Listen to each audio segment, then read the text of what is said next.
What did you take right now? I just fried some cake. Okay. Special cake. Special cake, super cake. What is it doing to you right now? Oh my god. I think it's fucked you up the arse, isn't it? You're a cartoon. Bling bling, round two. Yeah! Oh! I feel it in my bones. I feel it in my feet.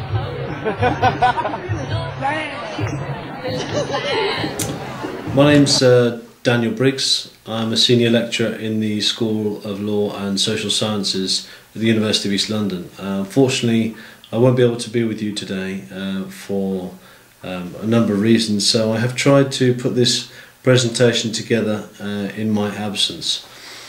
As you will have seen from that clip, that young man who was taking ketamine, it was a clip I got from YouTube. His experience, I think, is not alone in the context of young British holidaymakers going to places like Ibiza. Especially when young people like him go to these destinations and engage in higher rates of drug and alcohol and sex, but also run the risk of injuring themselves, others, and may perhaps engage in violence. So there are quite significant consequences in that, and for a number of years now, probably the last 10 or 15 years, researchers such as Mark Bellis and Karen Hughes, probably of which are both in the audience now, have documented the extent of these behaviours. And I think this is very important. This is very important to acknowledge. And I think it also has significant consequences for the local economies that have to try and deal with these behaviours, the law enforcement agencies who perhaps try to regulate it or not regulate it, but also the medical services who are constantly having to respond to it.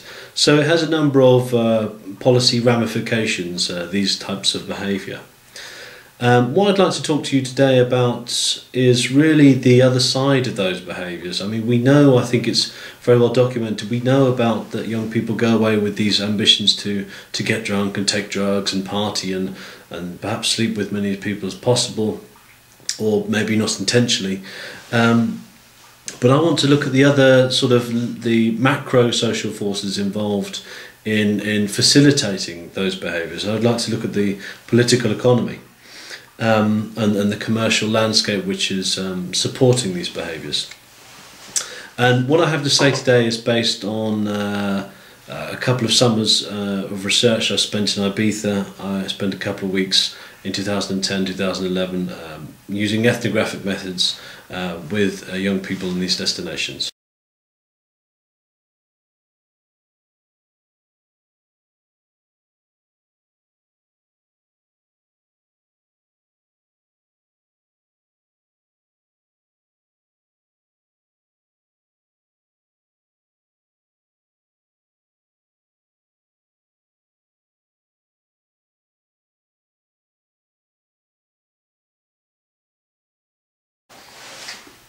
So firstly, how is Ibiza marketed? Well, it's perhaps more subliminally marketed through radio and television and magazines as a destination which one needs to go before one dies, otherwise one hasn't lived one's life to the fullest. But also for the last 20-25 years or so, it's been promoted alongside the large London clubs and perhaps the commercial UK clubs as a real sort of endorser of the music and the DJs in particular being the quite iconic sort of godlike figures that have the ability to pull crowds in to the London clubs. So a lot of people go to Ibiza to see these same DJs.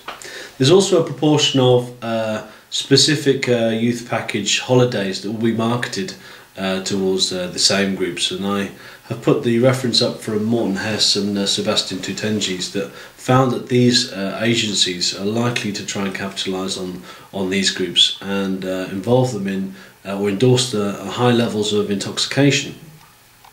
But also I think similarly that sort of instance happens with British holidaymakers in the context of 18 to 30.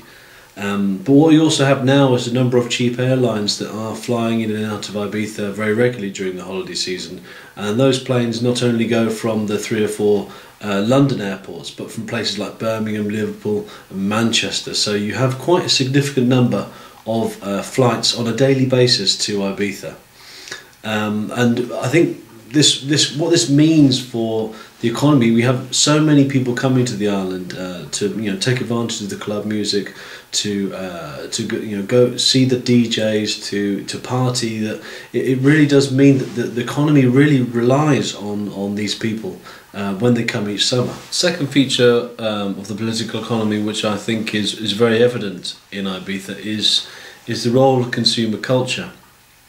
And I've taken this quote from Keith Hayward because I think it's quite poignant in the context of young people, particularly when they go away to Ibiza and want to try and display this image of wealth. The relationship between consumer goods and the construction of the self in late modernity is of great importance. So encompassing is the ethos of consumerism with late capitalist society, that for many individuals self-identity and self-realisation can be accomplished through material means. And what we find really in the context of Ibiza is that you find young people buying very expensive clothes to go on holiday, spending perhaps £300 on a watch, £80 on a pair of jeans, young women buying expensive bikinis for every day of their holiday, buying products to have a glazed beach hair look, buying 3 or 4 different sets of sunglasses. The emphasis very much on being on carrying an image, on buying into a particular culture to be that person when they are away.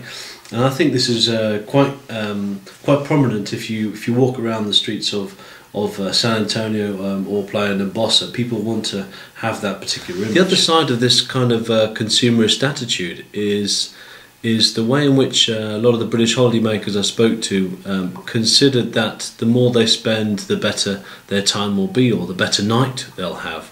And I think that's quite evident in the way in which the spaces in which they go to, predominantly those that stay in San Antonio, which is the West End drinking strip, the way those spaces are quite strategically designed for them to have everything they could possibly want in a night out. So there's drinking venues, there's various offers, there's the PR people you can have a little bit of banter with, there's the clubs you can go to, we're playing various types of different music, there's the strip clubs perhaps for later on in the night if you're quite drunk and fanciful, but also there's the takeaway outlets as well.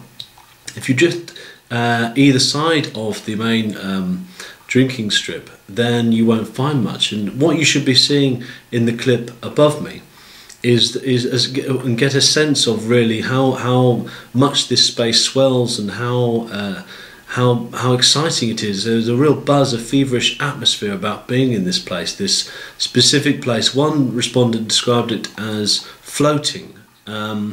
A lot of the groups I spoke to and spent time with when they went into this particular place, some of them ended up in fights, some of them ended up losing their party and drifting off to the bottom and the top.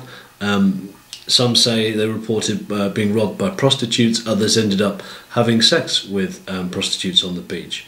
So this sort of space draws you in and then sort of spits you out in a way, and I think it's very important to acknowledge that in the context of what I'm trying to say.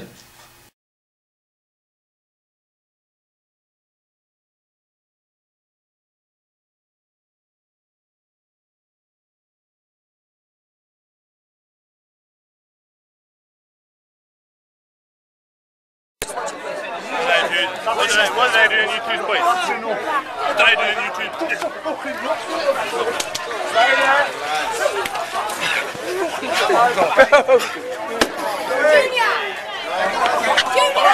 Hey, come on lads, don't stuck their heads. Well, we also see in this same area, this very dedicated substance using area, West End, is that it's rarely monitored by the police. On the contrary, perhaps the prostitutes are, who sort of hang around at the bottom and the top end, and maybe 1 or 2 to the side streets. They're the ones that seem to be stopped or pulled over most. perhaps contributing to the collective stigmatisation of their particular situations and predicaments. Where there is regulation, there isn't much. It's mostly bouncers or perhaps private doormen, and they, as you can see by the clips, certainly don't resort to any kind of verbal conflict resolution. Instead, often resorting directly to violence. But it was also evident from my research as well that a lot of the people that had been in trouble, perhaps with other tourists or the bouncers, were often let back into these places, but purely because they were spending money, that it was contributing to the welfare of the particular business club or pub or whatever. So I think what this says is that this area is not policed or not controlled. I think what it says is that this kind of collective behaviours can go unregulated and unpunished, and this, I think, is quite important to acknowledge in the context of risk behaviours.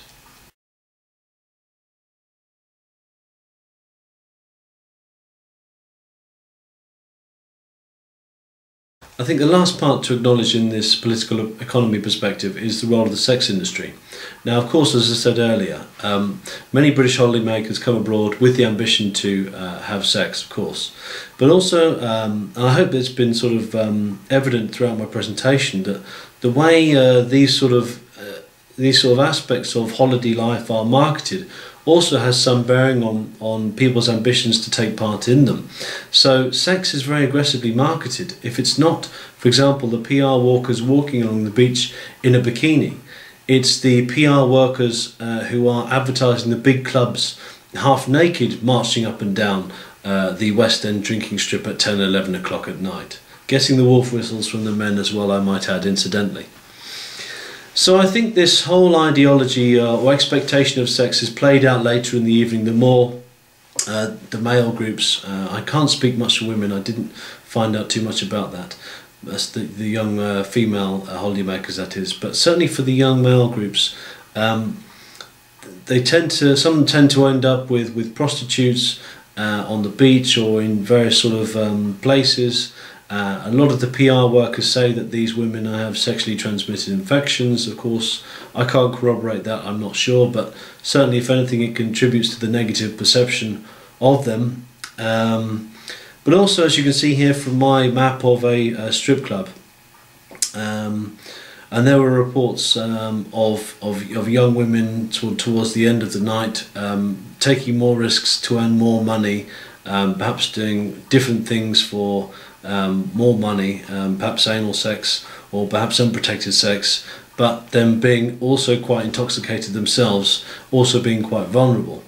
So I also think this has some role to play in our collective understanding of the different political economic forces that are influencing this particular holiday destination.